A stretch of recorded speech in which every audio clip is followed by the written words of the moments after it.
మంత్రి వివేక్ వెంకటస్వామి కాన్వాయ్పై దాడి కేసులో బాల్క సుమను న్యాయస్థానం రిమాండ్ విధించింది. 14 రోజుల పాటు రిమాండ్ విధిస్తున్నట్లు తీర్పు ప్రకటించింది. ఈ తీర్పులో A1గా బాల్క సుమన్ పేరు చేర్చారు పోలీసులు. కోర్టు రిమాండ్ విధించడంతో పోలీసులు ఆదిలాబాద్ జైలుకు తరలించారు. ఈ కేసులో బాల్క సుమన్తో పాటు మరో 4గురికి న్యాయస్థానం రిమాండ్ విధించింది.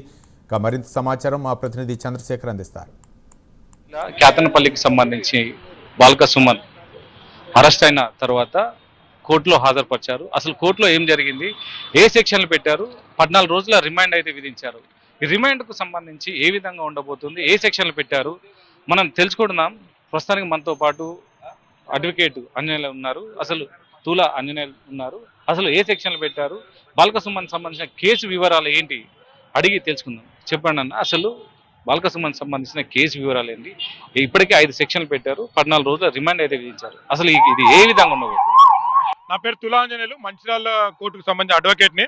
ఏదైతే తెలంగాణ రాష్ట్రంలో జరిగినటువంటి మున్సిపల్ ఎలక్షన్లో భాగంగా కేతన్పల్లి మున్సిపాలిటీలో ఏదైతే 16, 17 తారీఖు 2 రోజులు చైర్మన్, వైస్ చైర్మన్ ఎన్నుకోవాల్సింది ఉండగా దాంట్లో భాగంగా అక్కడటువంటి కాంగ్రెస్ పార్టీ, అదేవిధంగా బీఆర్ఎస్, సిపిఐ 2 పార్టీలకు సంబంధించినటువంటి కౌన్సిలర్లు వీళ్ళ మధ్యలో జరిగినటువంటి కొన్ని కార్యక్రమాల ద్వారా కొట్లాటలు కావచ్చు, అక్కడ జరిగినటువంటి దాడులు, పరోక్ష దాడుల కారణంగా ఏదైతే బీఆర్ఎస్ పార్టీకి సంబంధించినటువంటి కొంతమంది వ్యక్తులు ఏదైతే మంత్రి గారి కాన్వాయ్ పైన, అదేవిధంగా కాంగ్రెస్ పార్టీ నాయకులు, ముఖ్యంగా పోలీస్ అధికారుల పైన రాళ్లు రువ్వడం కారణంగా ఒక పోలీస్ అధికారికి తలకు బలమైనటువంటి గాయం తాకింది.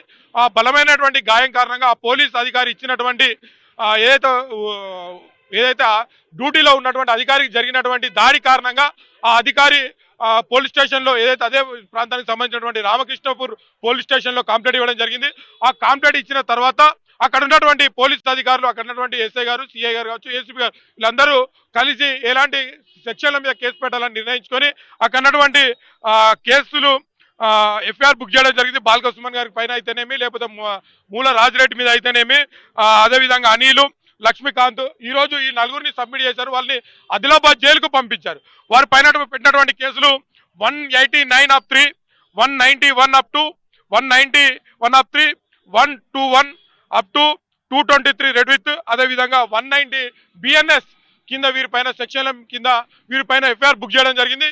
ఈ ఎఫ్ఐఆర్ అదేవిధంగా కాపీస్ అన్ని కూడా పరిశీలించినటువంటి జడ్జి గారు, అదేవిధంగా పీపీ మరియు బాల్క సుమన్ కు సంబంధించినటువంటి అడ్వకేట్ వీరిద్దరి యొక్క ప్రతిపాదనలు విన్న తర్వాత జడ్జి గారు ఏదైతే బాల్క సుమన్ అదేవిధంగా మిగతా 3గురికి, ఈ 4గురికి కూడా రిమాండ్ విధించడం జరిగింది. రిమాండ్ 3 తారీఖు 3వ నెల 2026, అంటే 14 రోజులు వీరిని రిమాండ్లో తీసుకోవాలని చెప్పి తెలియడం జరిగింది. ఏదైతే అక్కడ జరిగినటువంటి దాడుల పైన ఏదైతే పబ్లిక్ ప్రాసిక్యూటర్ గారు, అదేవిధంగా సుమన్కు సంబంధించినటువంటి అడ్వకేట్లు వీళ్ళన్ని ప్రతిపాదన విన్న తర్వాత జడ్జి గారి నిర్ణయం తీసుకొని ఈ యొక్క తీర్పును వెల్లడించడం జరిగింది. ఈ కేసుకు సంబంధించిన అసలు ఏ విధంగా ఉంటుంది? ఇప్పుడు 14 రోజుల రిమాండ్ అనంతరం వీళ్ళు అంటే మళ్ళీ క్రాస్ పిటిషన్ వేసే అవకాశం ఏ విధంగా ఉండబోతుంది? ఏదైతే ఎవరైనా కూడా జైలుకి వెళ్ళిన తర్వాత వాళ్ళు కూడా మళ్ళీ బెయిల్ పిటిషన్ వేసుకోవడం అనేది సహజంగా జరుగుతున్నటువంటి విషయం. ఏదైతే ఈ సెక్షన్లు అన్నీ కూడా ఒక ప్రభుత్వంలో ఉద్యోగ రీత్యాలో ఉన్నటువంటి ఆన్ డ్యూటీలో ఉన్నటువంటి అధికారి మీద జరిగినటువంటి దాడి కాబట్టి ఆ దాడి విషయంలోనే ఇచ్చినటువంటి ఒక అధికారి ఎవరైతే ఆ డ్యూటీలో ఉన్నటువంటి పోలీస్ అధికారినారో తను ఇచ్చినటువంటి విషయాలకు అనుగుణంగానే ఇలా పోలీస్ అధికారులు ఎఫ్ఐఆర్ బుక్ చేయడం జరిగింది. కామన్గా రిమాండ్ విధించిన తర్వాత ఏ సెక్షన్లో అయినా, ఏ కేసులో అయినా కూడా జైలుకు పంపించడం అనేది జరుగుతుంది. ఆ జైల్లో భాగంగా ఏదైతే వీళ్ళు చేసినటువంటి కొన్ని దాడులు అధికారుల మీదే, ప్రభుత్వ అధికారుల మీదే జరిగినాయి కాబట్టి వీరిని రిమాండ్కు తీసుకోవాల్సినటువంటి బాధ్యత కంపల్సరీ ఉంటుంది. కాబట్టి దాంట్లో భాగంగా రిమాండ్ తీసుకున్నారు. ఆ తర్వాత జరిగేటువంటి పరిణామాలు తర్వాత కొనసాగుతూ ఉంటాయి.